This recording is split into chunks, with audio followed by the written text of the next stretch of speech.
Looks like it is tank picks, and I did switch my scene. Pog. Yes, it is. And we can see here Jack is AFK on the attack first. They have the first 2 picks, and it is an IS-4 E100. So even the E100 being one of the first picks is interesting, but the IS-4 I think is pretty standard. And you can see defense actually pretty light. IS-4 113 Super Conqueror 50B, and then double VZCS from Jack's AFK is favorite. I think that CS on every single round on it. Are they gonna put it if the last tank is an E3? If the last tank is not an E3, it's gonna be. I feel like it's gonna be something new from Jack. Okay. Nope.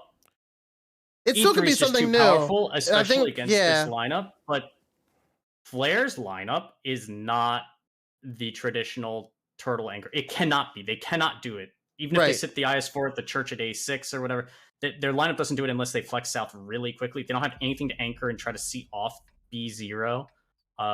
So we're going to see here whether it's a hyper-aggressive courtyard play or just an aggressive play. It could be a south flex. I'm not sure. And Anthony playing the E100 too. And it looks like Brett is in and Ox is not. And Captain Jack is not AFK. He's not AFK. So they win. In the 113, the caller for Team Flare. Some of the issues Nexus seems to have is kind of what we're talking about caller curse sometimes, where it's maybe he just needs to. It's hard to say without asking the players on the team or him himself. Sometimes it's just simplify the calling or have someone else take over while just make sure your shots count before you die or whatever. And it's an aggressive South 2 line really quickly. And it looks like Dodo's in the ice where he may go play on that wall up there at A5. Just be an anchor and everything from Jack's AFK. Yep, they're just going 0 line. The strategy's been working for Jack as AFK. So why fix what is not broken? And Floppy's taking instant damage! And I don't know if the IS-4 spotted him or if it's just blinds. He's down to 800 HP, he's at 345, he's being played. They are just constantly. And I don't know if Bloop spotted him, if Dodo spotted him, he's down to 340 health. And if you're too predictable, all those guns, G1, where the VZs are, they all were planning to do that, and they can do that.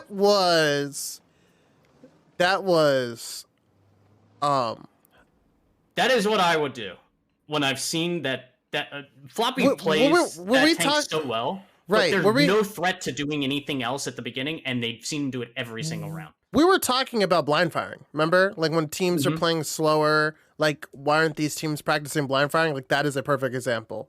That's insane. You're right. Yeah, you brought that up, I think, in our pregame of the first match. You said, yeah, why not practice each or on Cliff? Like, why not practice some of these? And yeah, hey, Team Flare, we're listening to you. Yeah, because that was really impressive right there. I mean, I feel like he wasn't lit because they stopped firing. You know what I mean? Yeah, and he got tracked. And like I'm pretty sure it was the VZs and 50Bs that were firing. I don't even think the 113 was, because if I remember right, the 113, if he's down at K1, J1, I'm pretty sure he's just out of. I think his shells will disappear before they actually reach there. But the G1, G2, they 100%. H1, they will reach. Right. And Dodo actually playing at the church, and you can see there's his loadout. Look at that. He probably spotted optics on his IS-4. Ooh, but actually getting penetrated there by the E100, that is a... yeah, he's even we're trying to see here exactly where it penetrated. His engine deck. Oh, just barely from above. If I'm noticing that, I can't quite tell.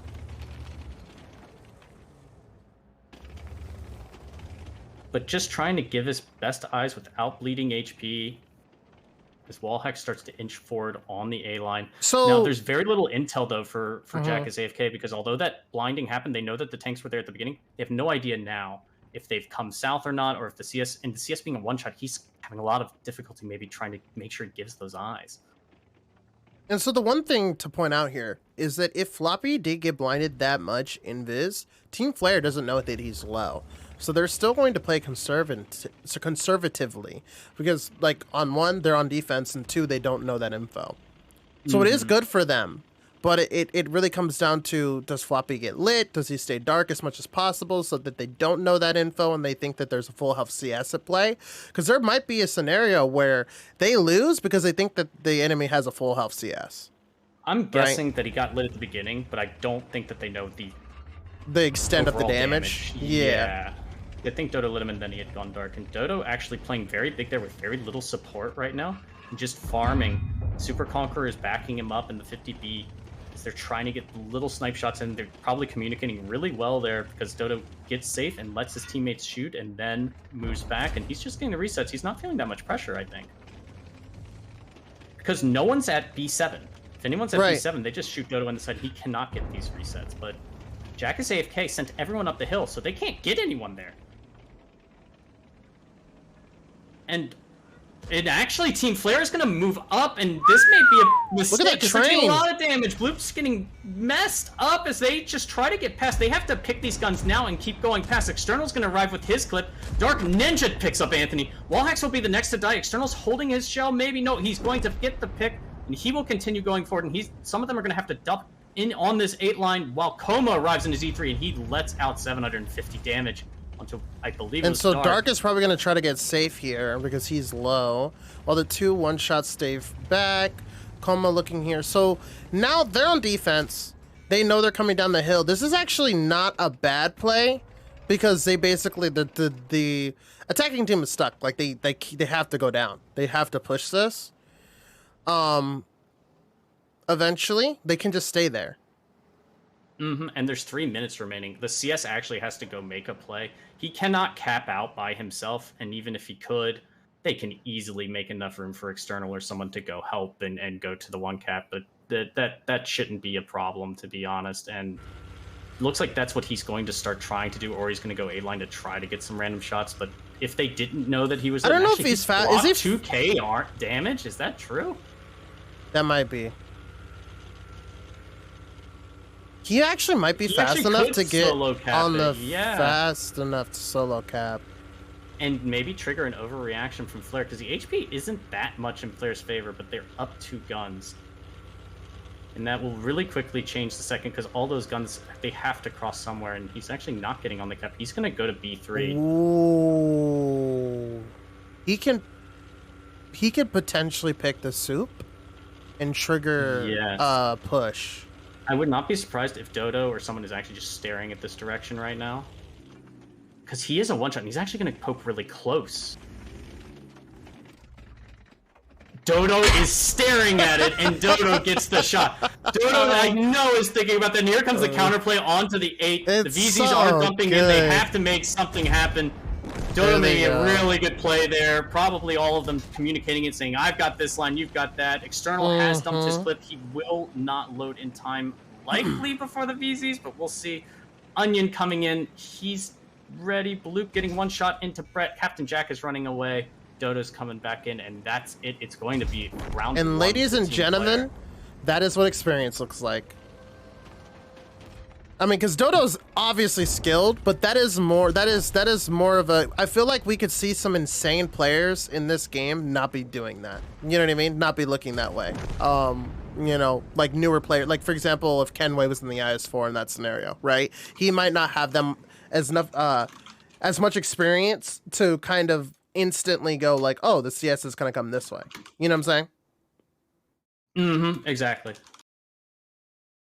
Looking at the post-game stats here, Captain Jack 2,500, Brett 2,600, Coma 2,400, pretty much the 3 of them the same, and then the other 3, Floppy, Wally, and Anthony, not really getting much going, Wally and Anthony being the 2 picks. Dodo, though, 3k, External more than 3k, each of them picking up a kill. Onion, 3k and 2 kills in his VZ. Dark Ninja, almost 3k and 1 kill. Those 4 all doing really, really well there. Blue got really punished on that cross, but still got out 2k damage and a kill. And Nexus calling... And in a 113, he got 2 shots of damage. Good enough. Doesn't matter. 1.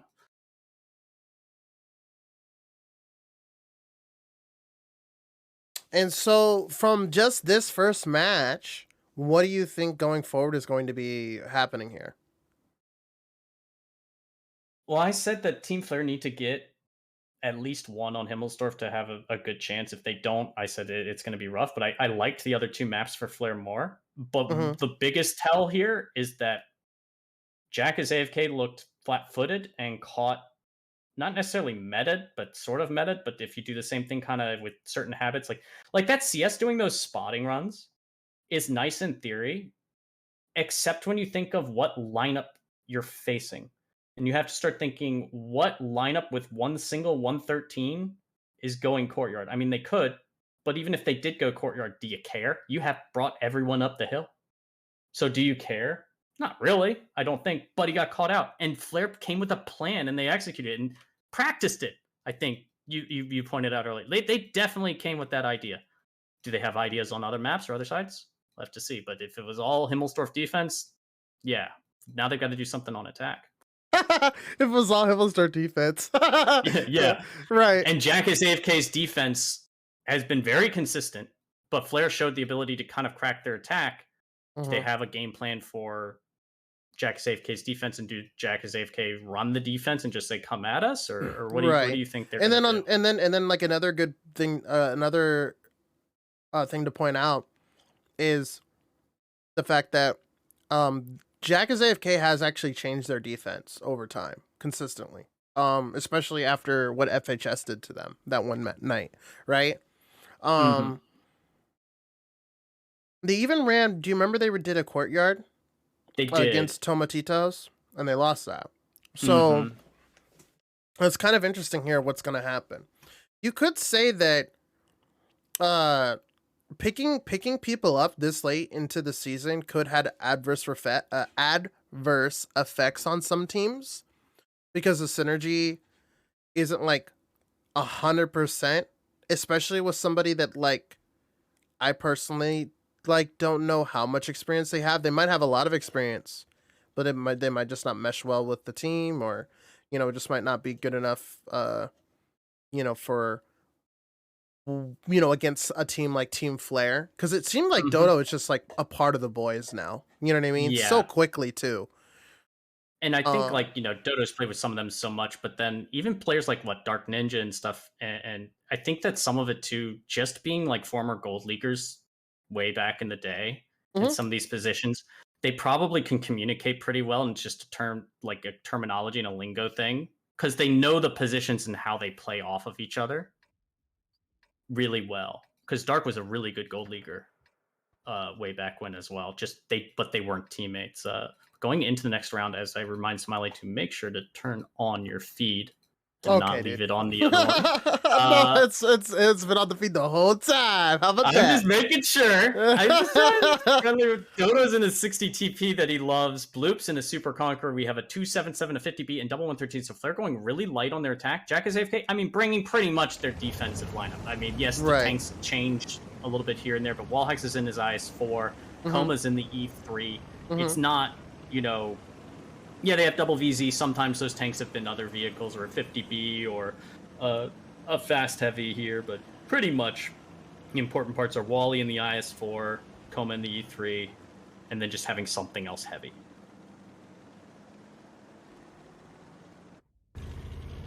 Ooh, external getting really aggro here on the 2-3. A really interesting opening. They're pushing 2-7-7s at the K line. Somebody got lit. Yeah, and it looks like externals maybe just staring in case someone was trying to get all the way down. And look at that Nexus Dark Ninja and Onion going immediately out wide. Anthony's going to be a pick. Anthony's dead. I don't know why Anthony is there. I don't know why any strategy has Anthony go there when they have the E3 and E100, because this is exactly what's going to happen when you see double 113 50B. It's a dead Anthony.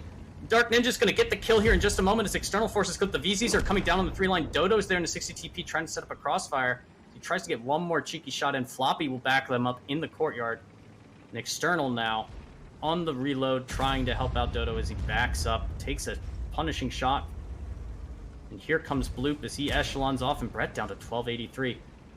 And they're gonna just push them back. Here's the push, yeah. I mean, the 50B, because this is a really good push, because what's gonna happen is by the time this push enters, yeah, and by the time this push enters fruition, like the 50B is gonna be loaded again. He's just gonna be able to clip somebody else out. And look at him, External's going for another pick. they're just trying to make sure that Brett dies. They get him, and now Captain Jack will be next. Dodo should go down here in a moment. They're just trying to keep him alive or use Floppy the wreck, is most likely going to be next. External though.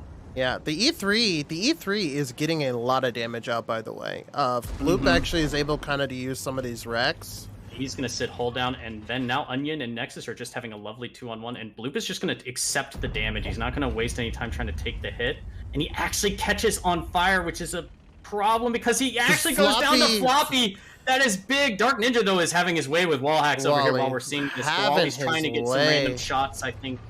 I think Wally was shooting some at the G line, though, to be fair. It wasn't just a pure one-on-one. And now Dark Ninja going to get the kill and try to get safe from the E3 afterwards. Because really, a fire's the only thing, and that's the 113 armor profile for you. The last second turning Team Flare. Because of how narrow it is. 2-0 on Himmelsdorf. This is just... I mean, I'd seen Jackus AFK's defense, and I remember a tank going down the 2-line pretty aggressive. Why? Why is Anthony there in the IS-7? And if he's been there every round and teams are bringing lineups like... Look, if teams are bringing E100s and stuff, Anthony's safe.